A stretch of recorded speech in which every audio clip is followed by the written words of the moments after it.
So guys, aula 6, fizemos um aparato, ou como queira, um resumo da toda a parte que nós estudamos teoria de soluções.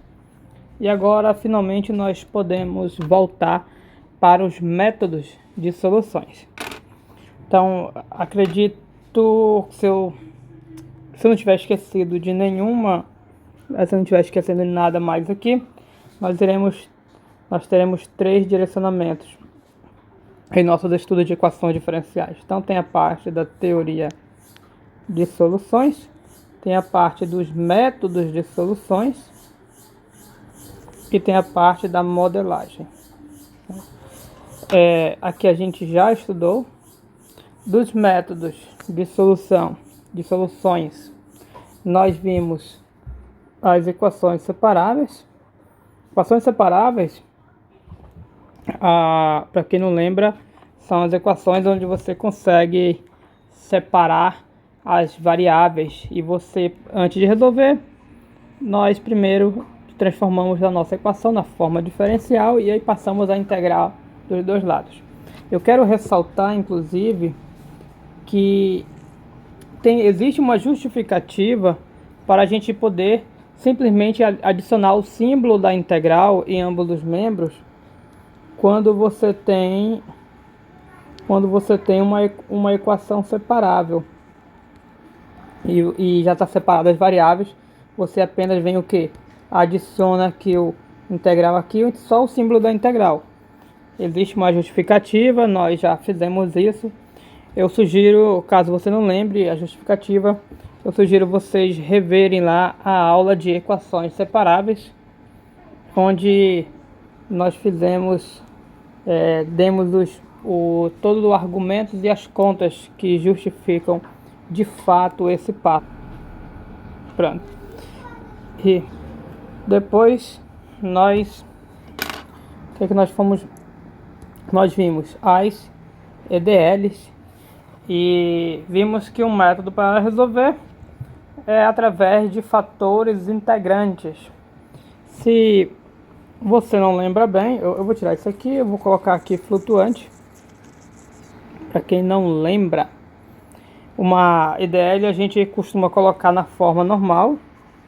Eu coloco aqui dy dx mais forma normal não, na forma padrão, perdão, p de x y igual a um f de x. Então essa é a forma padrão de uma EDL, equação linear. E como é que a gente faz para resolver? A gente percebe que se eu multiplicar por um fator integrante, um μ aqui, toda a minha equação, coloco um μ aqui, um μ aqui, algo mágico acontece. Qual é esse algo mágico? E toda essa parte aqui, lado esquerdo, vira a derivada do produto de μ por y, ou de y por μ, como queira. E aí você faz o cálculo dessa derivada do produto, μ de y dx mais y de μ dx. Você faz o cálculo, faz a comparação dessa expressão com essa expressão, essa aqui com essa aqui, faz a comparação. Inclusive já comparando, ó, essa aqui e essa aqui são iguais, então nem vou ligar para ela. Mas aí a gente tem então essa parcela aqui vai ser igual a essa parcela. Como eu já tenho um y aqui, a minha conclusão é que esse μp vai ser a dmx. Minha conclusão. Então, esse método permite, através dessa análise, você montar uma equaçãozinha onde você vai achar o nosso fator integrante, que é o μ. Nós demos detalhes sobre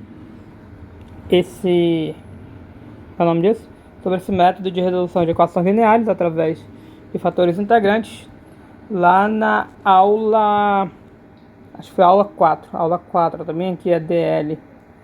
A gente abre aqui. Vimos exemplos. Acho que aqui a gente viu um exemplo como funciona na prática. Basta um, porque o método se aplica igual para todos, tá, guys? Então só precisa ver um exemplo mesmo. Caso você realmente queira mais exemplo, você pode consultar os livros para clarear, ou você tentar resolver exercício e tendo dúvida você pode perguntar do professor pelo Telegram ou em dias e horários de atendimento que falta a gente marcar ainda. Mas ainda assim eu quero mostrar mais dois exemplos, tem dois, utilizando equações lineares. Por quê? Por dois motivos. São dois exemplos. Dois motivos? Não sei se são dois motivos. Mas o primeiro motivo é apenas mesmo para a gente relembrar como se faz, ou como se resolve uma IDL, para ficar mais claro as ideias. E o seguinte motivo é porque esse exemplo aqui que eu quero fazer, esse segundo exemplo, ele tem uma coisinha especial que vocês podem acabar se deparando e não saber o que fazer, então eu vou mostrar essa coisa especial. Apesar de que não precisava fazer esse outro exemplo, o ideal é esperar vocês se depararem com esse problema, debater entre vocês e então perguntar do professor. É muito mais proveitoso. Inclusive, talvez eu nem faça ele, talvez deixe dessa maneira mesmo. Eu não faço esse exemplo e deixo vocês se depararem com essa questão lá no exercício. É bem melhor do que estar enchendo vocês de informação, e a informação pode acabar fugindo. É melhor vocês mesmos se depararem e debaterem o que vier, que assim vocês podem crescer mais. E finalmente, guys, em relação a equações de ordem 1 que nós iremos estudar, faltam as equações exatas. Isso aqui vai demorar um pouquinho, talvez uma aula ou duas. Talvez na próxima aula a gente fala das equações exatas. Aí você pode se perguntar: professor, só tem esses métodos para resolver equações de ordem 1?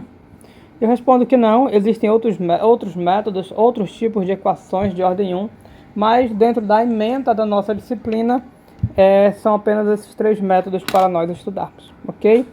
Então, próximo vídeo a gente já vai vir com um exemplo. Esse outro que eu tinha planejado, provavelmente eu não irei fazer. E depois desse exemplo, a gente vai apresentar alguns problemas da natureza envolvendo equações diferenciais ordinárias, ok? Thanks.